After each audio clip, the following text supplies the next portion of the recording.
नमस्कार. बातमी आहे नांदेड येथून. नांदेड येथे वंचित बहुजन आघाडी व सम्यक विद्यार्थी आंदोलन. नीट यूजी 2026 प्रश्नपत्रिका फुटी प्रकरण, शिक्षणातील भ्रष्टाचार व व्यापारीकरणाविरोधात आज संपूर्ण महाराष्ट्रात धरणे आंदोलन व निवेदन देण्यात येत आहे.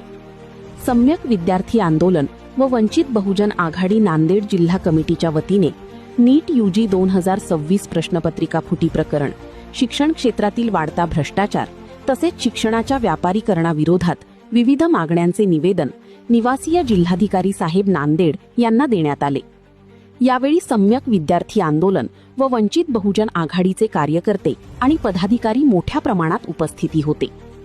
आज वंचित बहुजन आघाडी प्रणित सम्यक विद्यार्थी आंदोलनाच्या वतीने संपूर्ण महाराष्ट्रामध्ये 36 जिल्ह्याला जिल्हाधिकारी कार्यालयावर निवेदन आणि धरणे आंदोलन करत आहोत.